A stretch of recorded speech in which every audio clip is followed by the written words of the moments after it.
Welcome, everybody, to the Old Gold Show, home of the, for now, number one ranked Purdue Boilermakers. With you, as always, I'm co-manager over at Hammer and Rails, Andrew Ledman. And I'm Casey Bartley over at Boiler Upload Rivals Network. Well, it was fun being number one.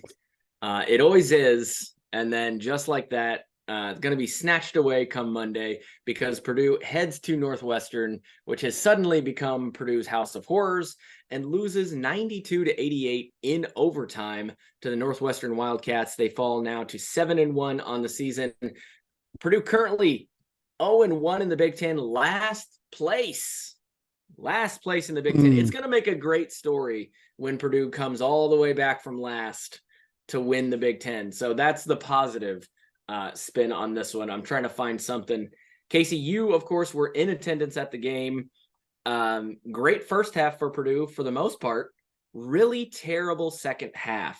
I want to ask you, because again, you were there, you wrote a great article about how this game was kind of a microcosm of what happened with Purdue last year. But before we get into that, what do you think was the difference for Purdue in the second half where everything fell apart versus the first half where they were up by as much as 13? Yeah, I mean, it's not a secret, right? When you lose the turnover battle to 17-3 or whatever it was. Yep. Like, that's the answer. I think that's the macro answer. You can't turn the ball over that much. There were the biggest reason for it was it's never just one thing, right? Turnovers exist all over the floor. Is a little bit of it forcing the ball to Edey too much? Maybe. Yeah. I'm not going to say too much. I don't think you can too much give him the ball. He's scored 35 points. I think it's the forcing it that's the problem. I mean, because when the offense is flowing and Edey is there in position, you get him the ball. Obviously, he's the reigning National Player of the Year. But when you are saying, I have to get him the ball because he hasn't had it in a trip or in two trips, then you're not necessarily getting a good pass, a good look. You're only doing it because you can maybe make it work, so you do it. And that's not a reason to do it. Yeah, I mean, indicative of it, that last lawyer turnover was it was a terrible pass. And it's a case of be quick, but don't hurry. And that's it's rushing the entry pass because it's there for a half second, but there's no reason to force it in that quickly. You just have to know, like, if you're not sure, you're not gaining anything by, quick chucking it in there and getting it tipped away. So you've got to be sure that Edey's going to get it. That's a little bit of attention to detail and just executing. So macro turnovers, micro, just make shots. Lance Jones had 3 wide open corner threes late. And he just didn't hit them. Yeah. It's one of 7 on the game for him from 3, 2 for 11 from the field. Not a good shooting night for Lance Jones. No, he definitely forced some up. The threes weren't bad shots. He forced up some mid-range stuff. Something that's been pretty consistent this year is his shot selection's not quite up to snuff. It's frustrating that Braden Smith had 6 turnovers because he was great. Yeah. Like, those two things existed at the same time. Right. A couple of those were tough passes that he tried to fit in there, but 12 points, 7 rebounds, 9 assists on the heel of almost going for a triple-double last game as well. I thought he was really good. Some of those passes are next level that he's making. But it just, as a collective, this team, Trey Kaufman-Rinn was not good in the second half. No. 3 turnovers. He wasn't great in the first half. Yeah. So it's... Only played 13 minutes. Yeah, he's not going to play much. It's strange because it's always the same, right? These losses, we've seen this exact game out of Purdue. Over the last, 3 years or more. I would argue seen this exact game. Yeah, I would argue their offense, despite the 17 turnovers, was pretty good. It's like Matt Painter said after the game, they scored 88 points. 88 points, yeah. It's the frustrating part was this defense has its principles, it has its rules. At some point, you got to throw something at Boo Buie besides one-on-one isolation with different guys. Yeah. And at some point, your guys have to get around the screen. And Lance Jones fouled out because he got caught behind screens and fouled. Well, the fifth foul was garbage. That's what I was going to ask. That was on my list of things to ask you about, because it has been all over Twitter the last, granted we're doing this about 24 hours after the game tipped off. That last foul was clearly, to me, clearly an offensive foul on Boo Buie. But I mean, he absolutely threw his body into Lance Jones, knowing that there was a guy there too. So even if he didn't get the call of a defensive foul on Jones, he was going to take Jones out of the play because his guy was there, and Jones was going to not be knocked on his ass. Yeah, and that's fine. It definitely changed the momentum of the game because, Boo Buie didn't put up like 28 on Lance. Right. Well, and Boo Buie hadn't scored for multiple minutes. I'm kidding. Like, Boo Buie wrecked Lance Jones. No. Yes, I know. But he was currently in a bit of a cold streak right there. And then when he got Jones taken out, I mean, Jones, obviously, no one was going to stop Boo Buie. But you got to at least slow him down. And they had for a few minutes there. And then once Jones was out, it was kind of over. Yeah, I think it definitely hurts not to have him as a ball handler in overtime. Right. Even more than defense. Because I think Painter was pretty disappointed defense 1 through 5. I didn't think Edey did a great job of, if you're going to give up the lobs, which is kind of what their defense, the way they hedge, the way he drops, the one pass that's going to be there is that lob, and like Northwestern hunted it out early.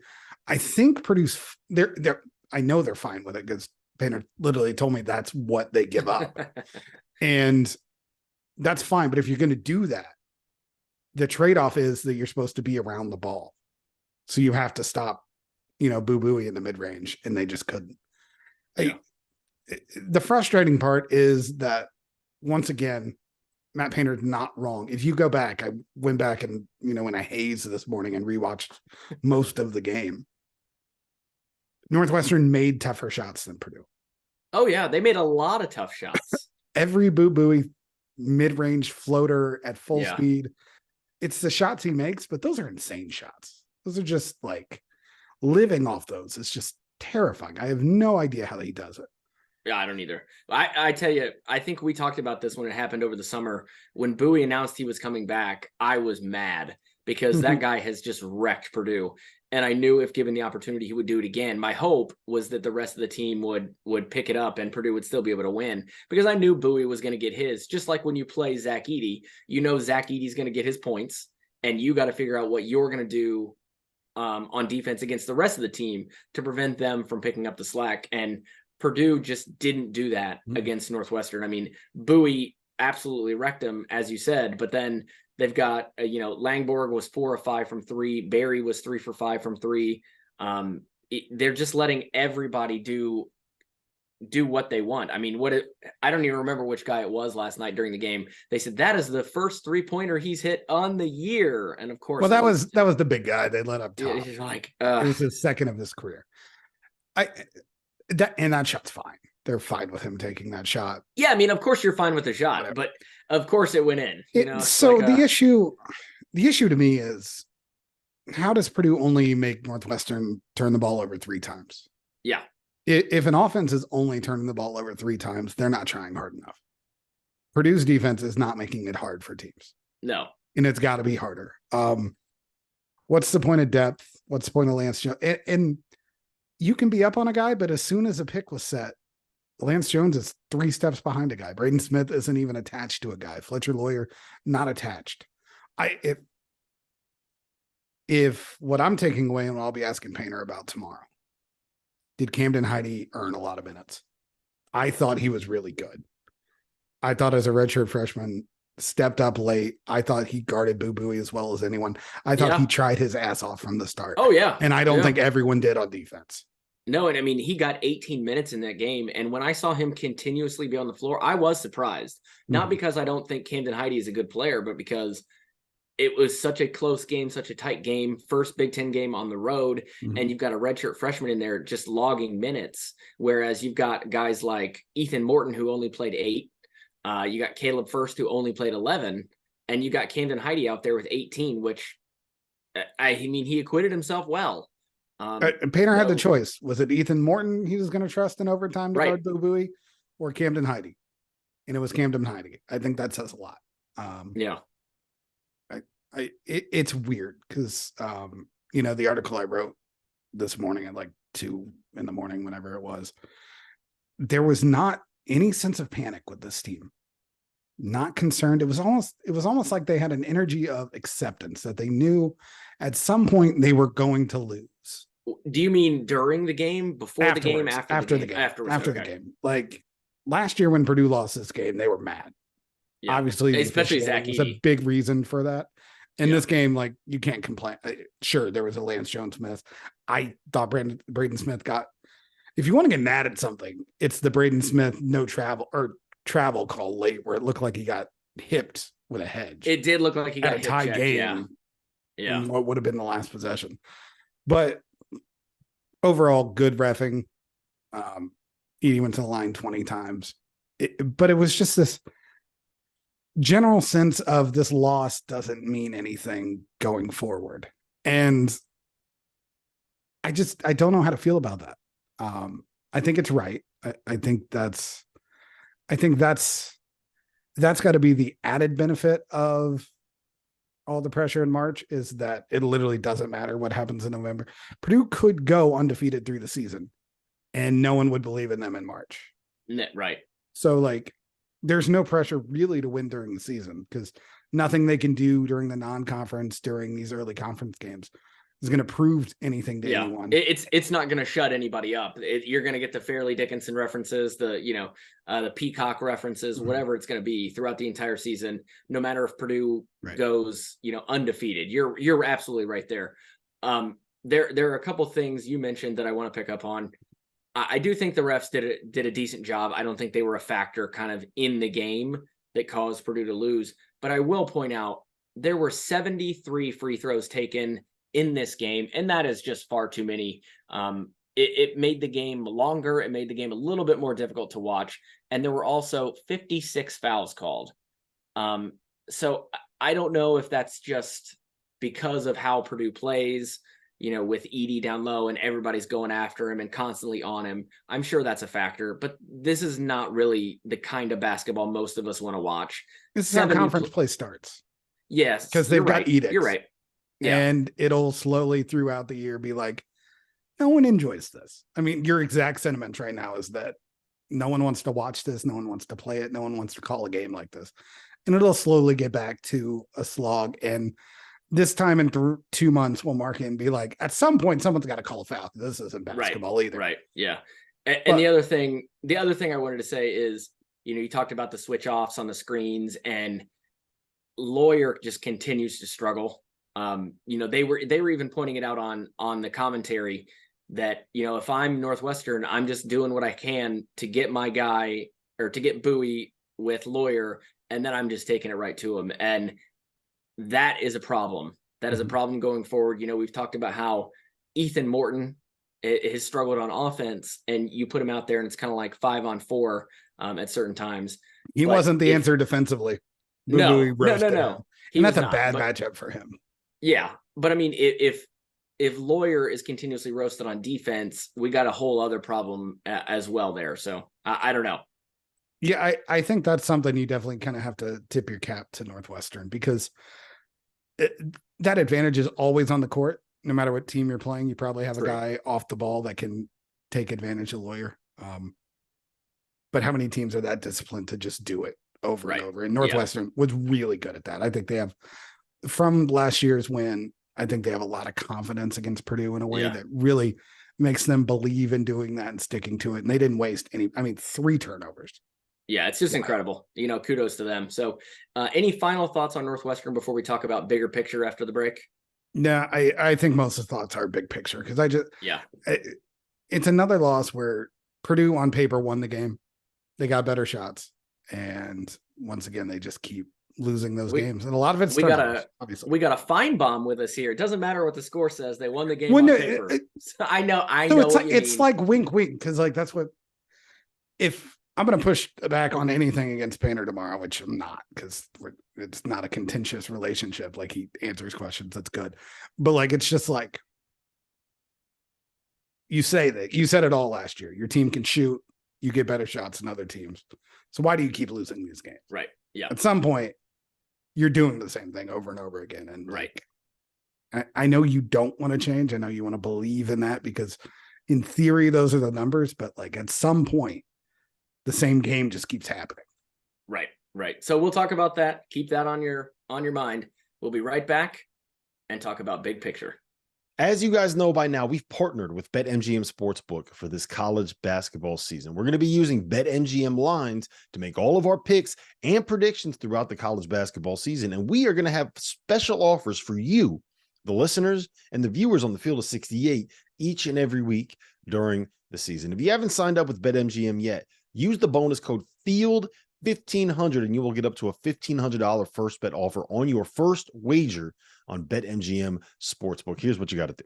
Download the BetMGM app. Sign up using the bonus code FIELD1500. Deposit at least $10 and place your first wager on any game. You will receive up to $1,500 in bonus bets if that bet loses. Just make sure you use the bonus code FIELD1500 when you sign up.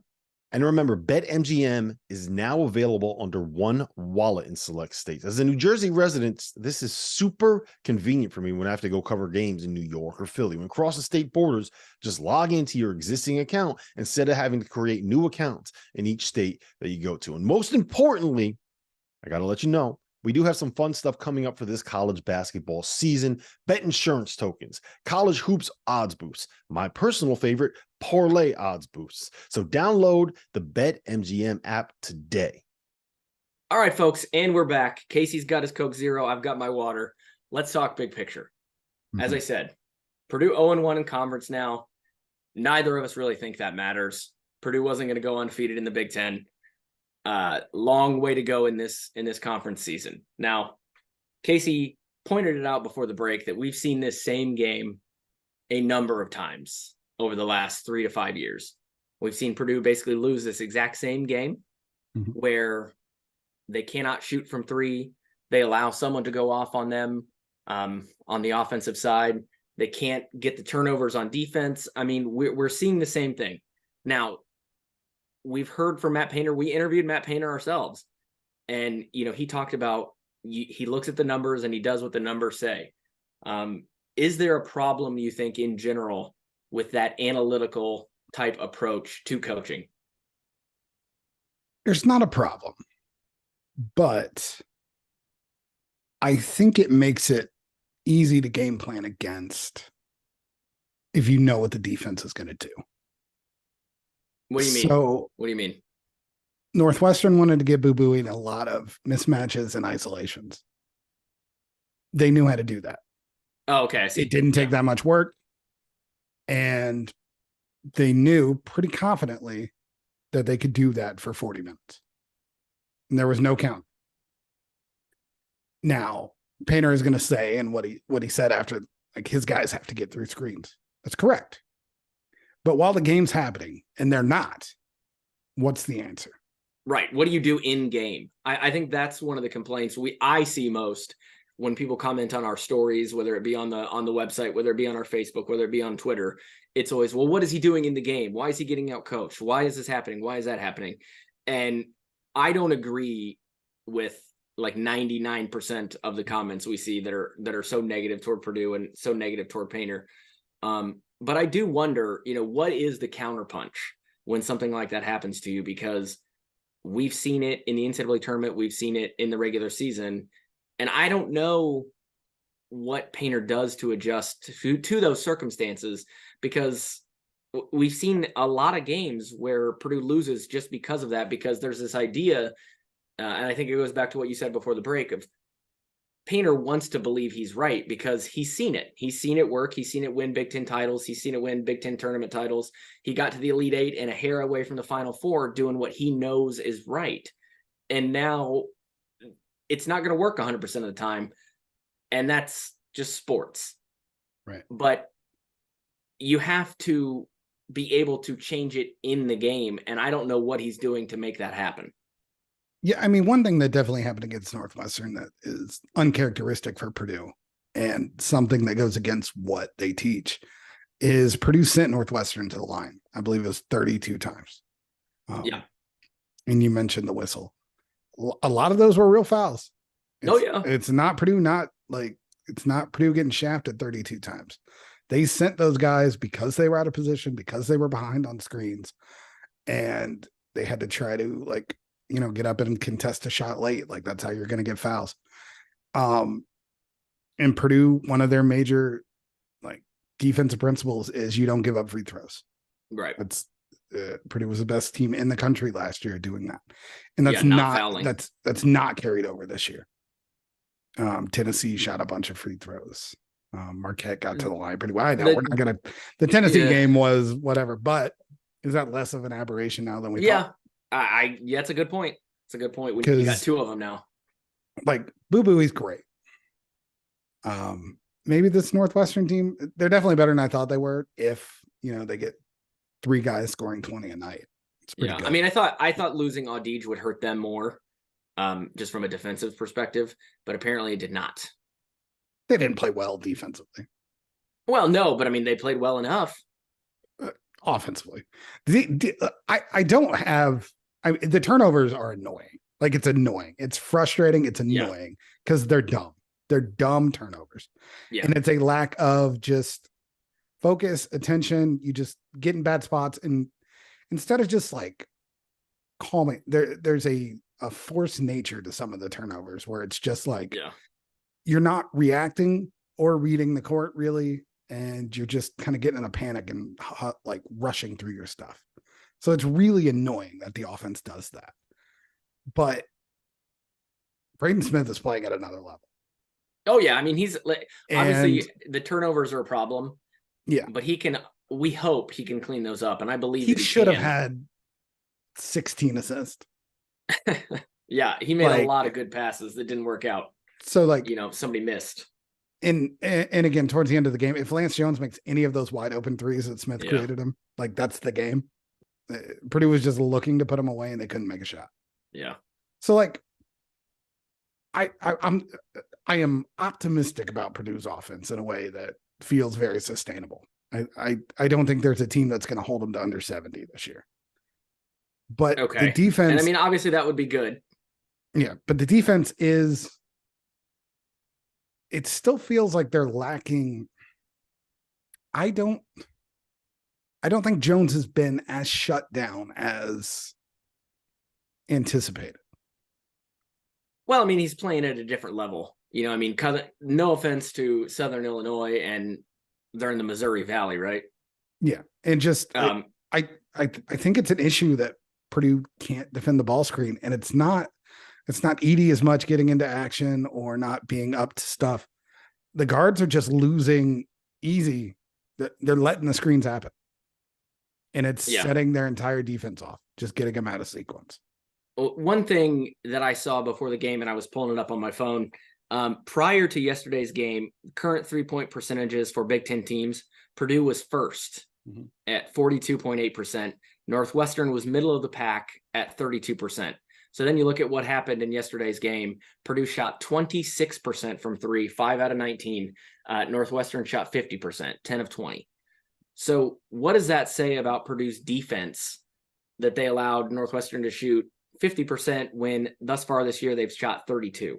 I mean, is that something that has been a problem, I think, in games where Purdue loses? It's one of those things that Painter talked about when we spoke with him. When Purdue is playing a team that is, in the top 25 or whatever of KenPom, their defense looks great. When Purdue is playing like a mid-tier team in KenPom, for some reason the defense looks a lot worse. And I would argue that's what happened in this game. And I don't know what the problem is. I don't know where the disconnect is, but if that's not something they can solve, they're going to have a lot of problems throughout this season, because Purdue is going to play a lot of teams in Big Ten play that I would say are average at best. Yeah, I mean, they were a step slow on the perimeter. I would definitely say Northwestern made some shots that were tough. Oh, absolutely. But every team's going to from 3. That's just how basketball works. But I think consistently, yeah, Purdue was just a step behind, half step behind. Whether that's mental awareness, whether that's lack of physical. I don't think this team is as physically limited as Purdue teams in the past. There's not Yeah, many I agree. people quicker than Braden Smith. There's not people stronger and quicker than Lance Jones on the perimeter. They have bodies. It's you. I think it's just got to be something. It's got to be part of your DNA. And right now it's not. You have to want to be that aggressive pressure. It's got to be uncomfortable to play offense against you. And that's not the case right now for anyone that plays Purdue. No. And that's a mindset. Yeah, and it's so strange coming off of the games in Hawaii where we saw them play 3 really great teams. And while the opponents got comfortable at times, it wasn't 40 minutes in this game, 45 minutes of comfortable basketball for the opponent. There were periods where Purdue just shut their opponents down in Hawaii. And while Northwestern had a few runs or a few times where they were, not able to score, Purdue always fouled them, put them back on the line. Bowie was able to drive. They looked so much different yesterday defensively. And so does the fact that they looked different in this one game give you hope for the future? Because you may think maybe this is a one-off, and also they lost to Northwestern last year. Or does it worry you that this might be a trend going forward? I mean, how do you view this? I'm worried because I think there's 2 ways to really attack this team. Get it if you have a guy who's really good with the ball, definitely like penetrating and attacking. I think he can get by most of the perimeter for Purdue. And if not, I think you can get there with pick and roll. And those are 2. Most teams run those things. Yeah. I mean, those are pretty much bread and butter basketball. So I think if you're going up, and then because even if it's a little breakdown, if it happens consistently enough, you get in the paint and all of a sudden the ball is moving around and it's going to find someone. And that just breeds good offense. It breeds good energy when you're getting those kind of looks and movement. I mean, Purdue had it at the other end. There were a couple threes that were just whip around threes that, one drive, kick out, and then 2 passes around later in a wide open 3. That's good offense. And that's going to breed that energy that you need on the offensive end. And teams are already going to be up for Purdue. Yeah. As they were all last season. It's the worst combination because teams are both going, hey, little guys have beat them. We've beat them. We're not scared. And it's the number 1 team. You're going to get everyone's best shot and they're going to believe in that shot. Mm-hmm. So if Purdue is not going to match it defensively in a way that they've just got to be it's hard. Pick and roll defense is hard. Getting through screens is really hard, but you got to do it. And you have to know that you need to do it. And right now Purdue's playing a little bit like a team that thinks it can just go through the motion on defense. It's a screen. I got screen. What can I do? Yeah. Well, and defense isn't sexy. It's not. It doesn't show up in the stat sheet. It doesn't really, often show up on the highlights on SportsCenter. It's not anywhere, on your Twitter feed of oh, look at this great defense. He got a huge stop on one end. That's very, very rare.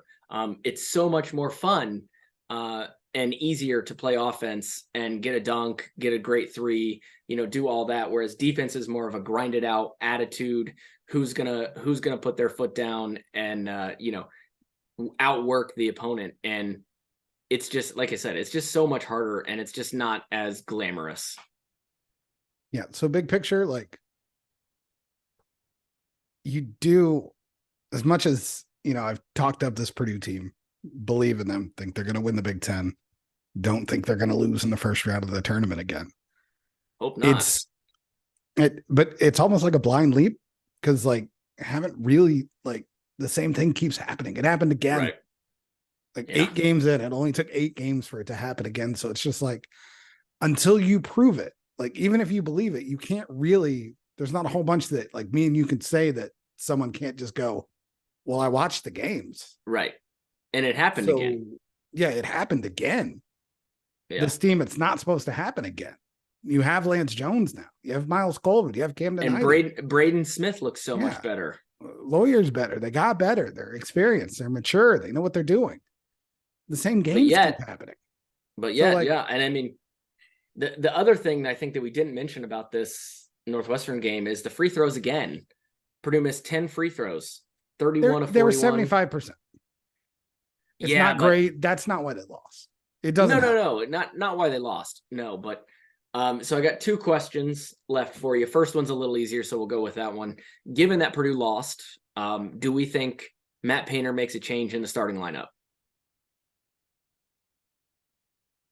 I have a feeling he might wait one game just to not make it seem reactionary, if that makes Okay. sense. Yeah. But he needs to. It's not working. And okay. And what's your thinking on who that would be and who inserts themselves into the starting lineup? I know I'm what you're putting going to say. Camden Just Heidi say in it. their lineup. I knew it. I knew You it. can't. There's no way you can. Honestly, it's going to be Gillis because it's always I Gillis. would He's think. always the second one. It's But always Gillis. I mean, he played 29. He played the most of any bench player. And he was good. Very active. Bad turnover though. Yeah, I know. It just seems like it's less hard when he's out there for Edey, I think is what is the truth and what Matt Painter believes. I still think First needs to play more. And I would not, if I'm going to ask for some kind of revolution, I want Painter to play small. And I want him to see what this defense can do. If you're going to play this way, like if you're not going to get through screens, switch everything. Yeah. For minutes. Yeah. And play a lineup that can, because you can't. You can put a lineup out. It's hard. It's so hard to just kind of say like we're going to change our whole philosophy, and in the middle of the season, not the middle of the season, but the start of Big Ten season, just going to be like, okay, instead of doing this for screens, we're going to do this. That's incredibly difficult because you've been training your team to do one thing and then to say, okay, now do the opposite. It's a change. Except they teach them how to switch. They teach them how to hedge. They teach them how to drop. And switching is by far the simplest thing to do. Well, yeah. If there's a screen, you pick up the ball. Like, I don't think it's too complex. It's just, I need to see this, whether it's lineup based or play based. Like, Purdue's got to do something to kind of jolt themselves. Yeah. On the defensive end. And I think First, out of anyone on this roster, First is kind of built for that. And honestly, Camden Heidi kind of looks like he is too. And I thought First played a pretty good game. Yep. In the minutes that he had. So I think there's certainly an argument to be made that he deserves a starting spot. Again, as we said in the last episode, you and I have had this debate for 3 years, First or Gillis. We come down on different sides, but I'd be fine with either of them in the starting lineup. And I know you didn't actually say, but given who you suggested, we assume Trey Kaufman-Renn would be the man you're expecting to lose a starting spot should a change be made. Yeah, I get why it was a solution found towards the end of the season.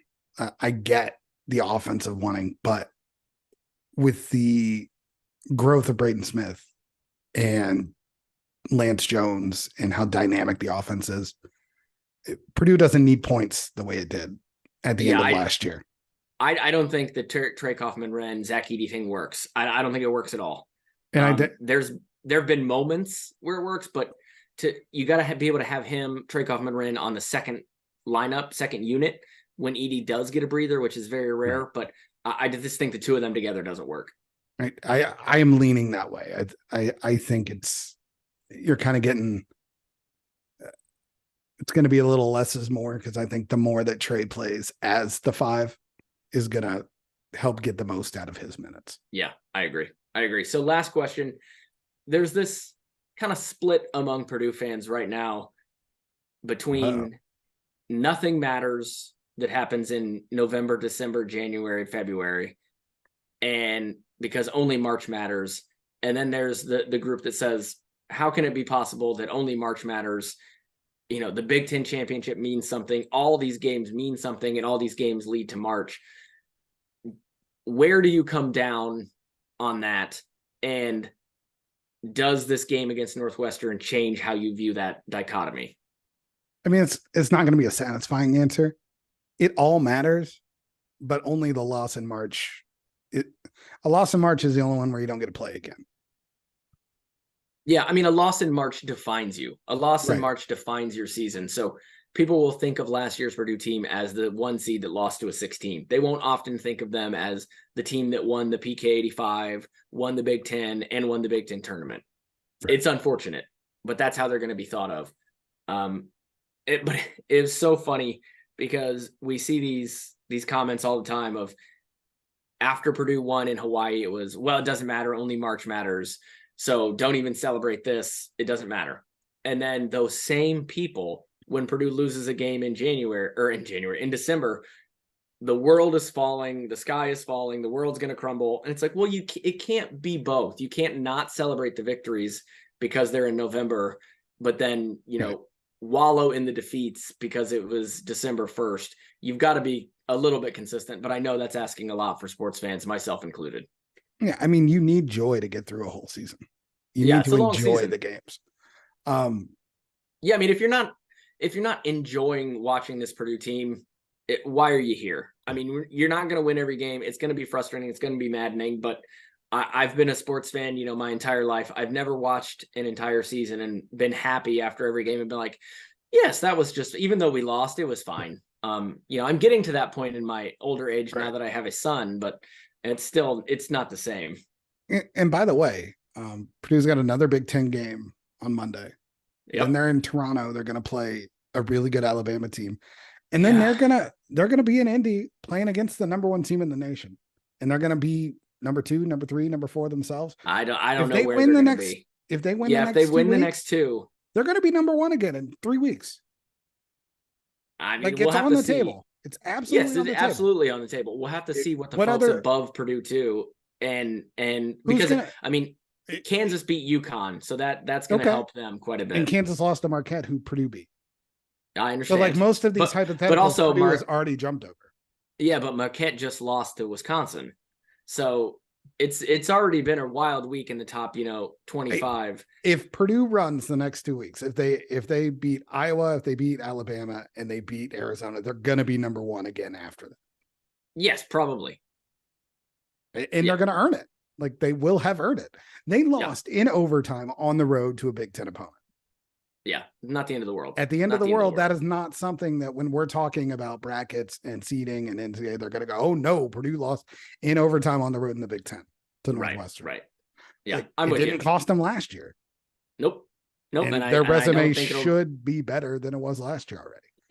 Yeah. And I'm still picking them to win the Big Ten. It's just one game. And like I said at the beginning, it'll be a comeback story because Purdue's starting at the bottom of the Big Ten, 0-1. And now we're here. Look where we started from the bottom. Now we're here. So there we go, folks. For Casey and myself, thanks so much for joining us. Like, rate, subscribe, review, do all the things, and we'll see you next time. Boiler up. Peace.